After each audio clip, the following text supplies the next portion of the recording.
Oh, my goodness. It is so funny. He's trying to sell that. I mean, sell that to somebody else, man. There's no way we're buying it. I mean, look, he shouldn't have benched Trubisky when he did. 2 months ago, I told you exactly what was going to happen. And it's nothing against Nick Foles. I like him. I think he's a great backup, but he's not a starting quarterback. And I also mentioned that he doesn't have the durability of a starting quarterback, and they're eventually going to have to go back to Trubisky, and this is what we're seeing. But that offensive line is so pathetic.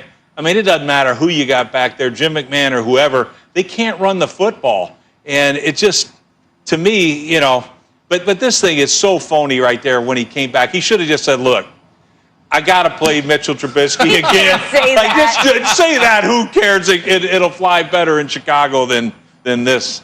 When I look at this Bears team, it's like they're missing something. And when I look on the defensive side, the defense is missing something from the offense, and that's the offense to be able to extend the plays. Nick Foles, Rex, I should have listened to you, and I didn't want to listen to you because I thought Nick Foles was the Super Bowl winning quarterback. But athletically, I think Mitchell Trubisky is a better fit at the quarterback position. I just talked about the defense. I've seen guys, Khalil Mack, Hakeem Nicks, I've seen them walking off the field winded.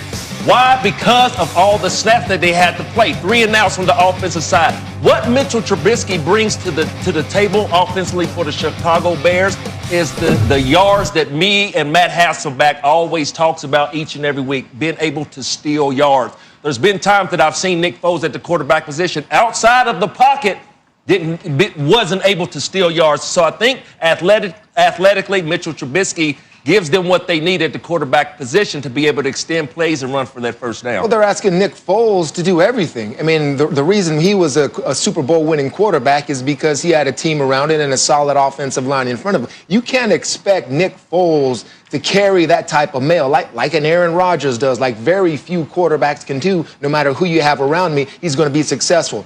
Nick Foles can play winning football. I think he can play winning football, but you need an offensive line, and this is the worst in the game. They can't run the football. The offense rarely uses pre-snap motion. Me as a defender, you don't have pre-snap motion. I can just dig my heels in, anticipate what's coming, and give you the best shot that I got in terms of pass rush or coverage or man-to-man, any of that. None of that has been seen in Chicago. I tell you, if there's one thing, if I'm the Green Bay Packer defenders, you got to look out for, I'd say this for the Chicago Bear offense, is Cordero Patterson. This guy does everything in terms of a gadget guy. He'll play tailback. They can do everything. That's the only way it's like they've been able to manufacture offense. And with Trubisky, that's what it has to be. Is he more athletic? Absolutely. But this is a team that I don't think even Trubisky can succeed with. Yeah, there's no doubt if your O-line can't protect your quarterback, you're better going with Mitchell Trubisky because at least you know he can run for his life. Today, though, we don't know what we're going to expect from this Packers defense. Look, Matt, let's bring you in here because I think the Packers are one of those teams similar to the Bucs at times where they have moments where you're thinking, this is the year for these guys, and then moments where you question that. How legit are the Packers as you see them right now? Yeah, I think this game has nothing to do with the Chicago Bears, and it's all about the Green Bay Packers. They're a team that is just supremely talented. Their quarterback is playing maybe the best football of his career, and he's had a great career. And I just think we sleep on these guys a little bit because we've seen them lay eggs. We saw them lay an egg against Indianapolis. We saw them lay an egg against Tampa. It's hard to forget how they looked last year in the playoffs against the San Francisco 49ers. However, with all that being said, this is a team with an identity, with a leader, and with an offense that you cannot stop. You know it's coming. You still can't stop it.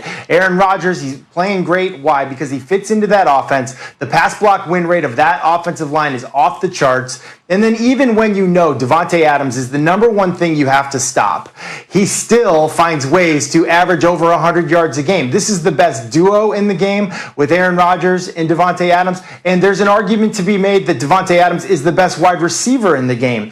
And all of that, and we haven't even mentioned Aaron Jones, the running back, who, as we know, can be lethal as a runner and as a pass receiver.